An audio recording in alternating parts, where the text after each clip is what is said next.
Hi guys, welcome back to my channel, Focus on Marriage and Family. My name is Sylvia Jambi, if you're watching me for the first time, and this channel focuses on issues surrounding young marriages and the family unit as a whole, just to dig in and to critically see, what are some of these issues that are making the marriage institution struggle today. If you've not subscribed to my channel, please do that now, just so that you do not miss any of the topics that we are discussing here every week. For those who have subscribed, thank you so much. And for those who've been watching my videos, asanteni sana. Thank you for encouraging me. Thank you for cheering me on. And thank you for your feedback. Most importantly, thank you for your feedback. Thank you for your insight, different insights and different views. I appreciate that. So for the past 3 weeks, we've been discussing temperaments, and we discussed so many issues on how temperaments are affecting our marriages. But today it's time to move on to something else. And as we had agreed last week, today we are going to be discussing provision and submission. And I had asked you guys to send in your views because I wanted to pick your mind a bit, just to see what you guys are thinking regarding this issue. And I got so many views, but I'm just gonna go through a few of these views. Let me start with the men. Let's start with the men. Let's submit. Yeah.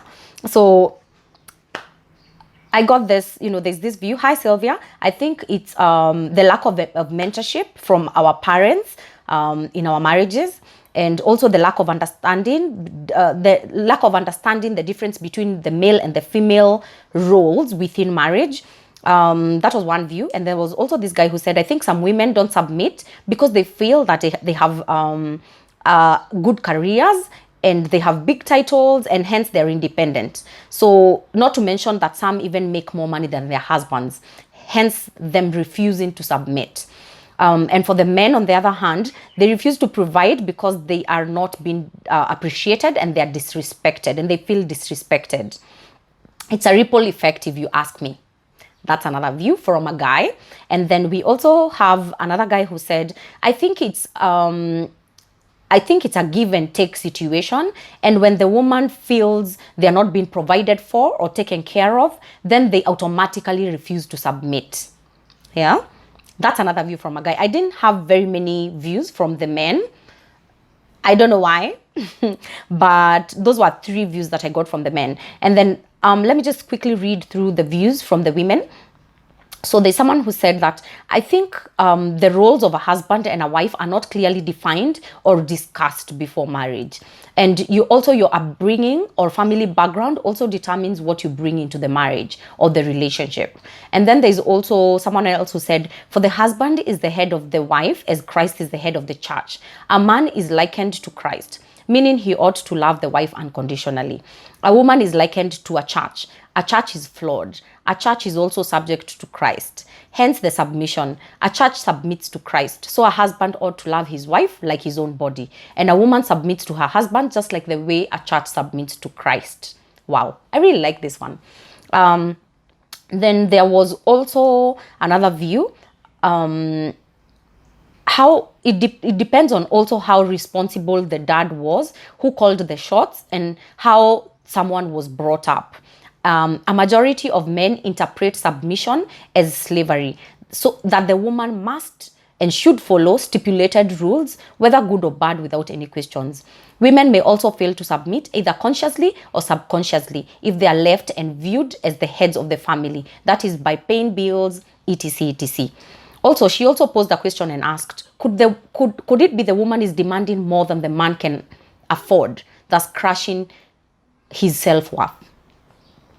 And then there was also another lady who asked, what is submission? Most people don't even know what submission is. And most women refuse to submit once the man refuses to provide. Also, in today's world, when the woman has become more empowered, she begins to think that submission is slavery. I think this is the last view that I'm going to read.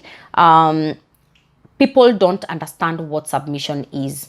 So they go into submission thinking that it is kukaliwa. And so most women, especially those with very, very big personalities, they are unable to submit automatically. Wow. So those are some of the views that I got from you guys. Not from me, from you guys. Now, one thing that has really stood out for me is that number one it's a ripple effect. So it's like, what is done by the women determines a lot how the men are going to behave towards us, and also what the men, how the men behave towards us determines how the woman also reacts. Yeah. But then there's also a view that I got through a phone call, and this lady felt that some of the issues that make women refuse to submit is infidelity. And she said that whenever there's infidelity in a marriage, especially when the man has cheated or gone outside their matrimonial home, the woman will always feel first not loved, first disrespected, and they are automatically unable to submit. So that is one of the views that I got. And infidelity is something that we are definitely going to address, in a few sessions to come. Now, when I look critically at what the Bible says about submission, we are told that the woman is supposed to submit to her husband. But I also feel as though we have missed the point on what submission is. Because submission basically means you agreeing to be led. And it basically means respect. But above all, it means you agreeing to be led. I think we have read a view from someone who said, who spoke about Christ and the church. And what clearly comes out is that before there was Christ and then there was the church. And the church submitted to Christ. Yeah. And so Christ led the church. So automatically, because Christ loved the church so much. So in this scenario, basically the man is being likened to Christ. Just the same way Christ loved the church is the same way a man is supposed to love the woman. Yeah. And we've never seen in any circumstance where Christ was forcing the church to submit to him. Christ always just led. And the church submitted. But in today's marriages, we see that the man is forcing the woman to submit. Basically, it's like you're demanding that respect. But respect is earned. You can't make someone respect you. You can't make someone hold you in high regard. That's only done. It's done through behavior. It's not done through actions. It's not something you can demand from the woman. So I feel as though we have missed that point. We've missed that point of, like we are not supposed to be forcing the woman to submit to us. The men have missed that point automatically. The other part I think that has quite often been missed is the fact that the moment a woman is loved by a man, they automatically submit. I don't know if the women are going to agree with me on this one, but that's how I strongly feel. That the moment you have loved your wife, then she automatically submits. There are no two ways about it. She will submit automatically. She's not going to question. She will just submit. She will respect you and she will submit to you. When we look at the issue of women having, big titles and they have their jobs, etc., etc., I think I tend to just, this is a very sad, it's sad for me to discuss this because I don't think money or your title at work should make you not submit as a woman. Remember this, before there was even money, God asked you to submit. God needed us to submit as women to our men. Yeah. So sometimes, and I feel as though the issue of temperament checks in a bit here, when you feel you have, like you have a bigger personality, you are, you have a big title at work and probably you're even earning more money than your husband. There's that disrespect that sometimes automatically comes from the woman, just feeling like, you're not even leading us the way we are supposed to be led. But one thing I really want to remind everyone and every wife out there is that it doesn't matter their personality or the temperament of your husband. God has given every husband or every man the authority to lead a home. And it is in our place to respect that. It's in our place to agree to be led. I know that there are some circumstances where some men may just look like they don't want to lead, but it's very important that you bring in that respect. Yeah. And if I'm going to look at the side of providing for the men, men sometimes will provide in today's marriages, but either they will provide very bitterly, where every day they're just saying the way there's no money, the economy is getting worse and worse, things are harder, you guys are just wasting, and so they're not providing happily. And one flaw that I found in provision in with today's man is that the moment you're not providing happily, then there's nothing you're doing. There's no blessings you're fetching from your family. If you're gonna provide, just provide from the bottom of your heart. For as long as you're providing bitterly, I can assure you there is no blessings that you're fetching from above or from your wife. Yeah, remember our words as women are always to bless, and every time you guys provide for us, we bless you in our hearts. I know that there are women sometimes who are not as outspoken and they may not say that they appreciate, but it is, you know, that blessing that comes from your women and from your woman and from your children is what is going to bless you, and those blessings come from above as long as you're providing happily. Yeah.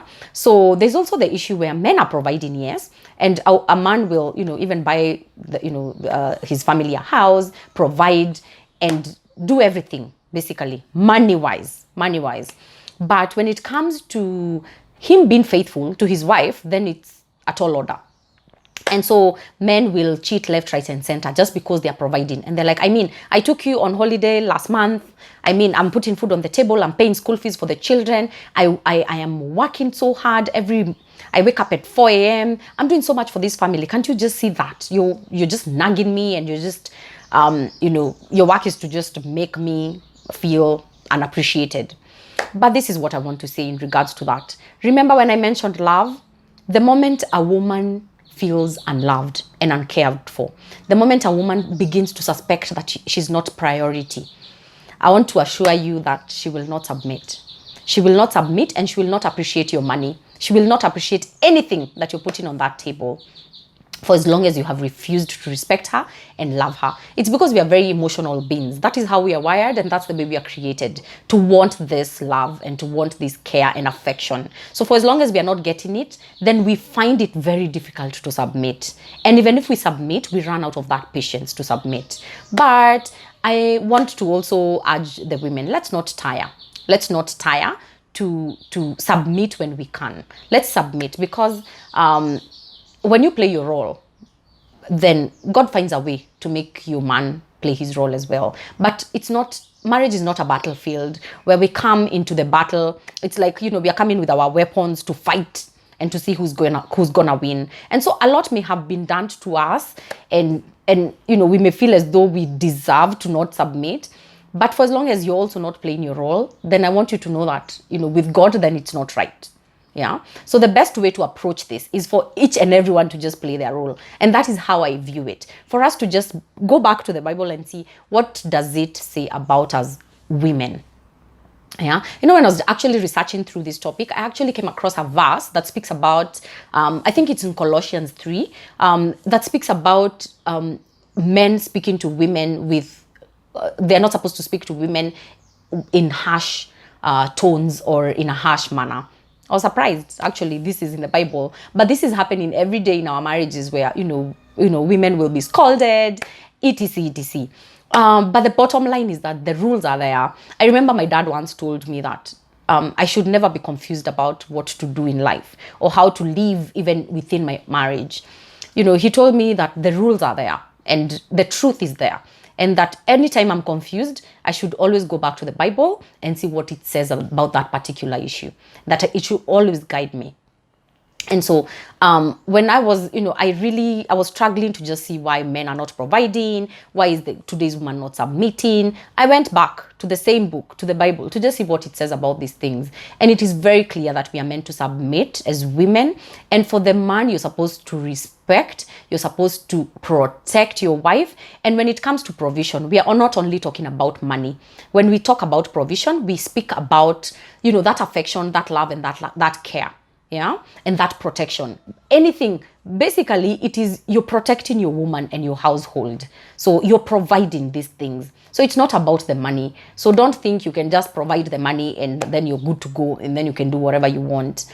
So that's not the way it is. And these are just very candid issues that are there, but we need to just play our roles. As the woman, just make sure you're doing your role. You're submitting to your husband.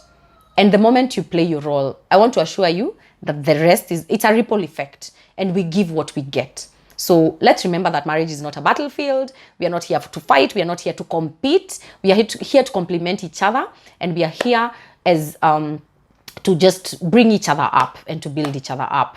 Now, I'm just going to wrap it up. There's not more I can say about this topic, but once again, thank you for your views. And anyone who has not subscribed, please subscribe to my channel. Next week, I'm not really sure about the topic that we are going to discuss. Allow me to surprise you on that one, because there's something I'm working on. So until next week, I wish you guys a great week ahead. Thank you for watching. Until next week, bye.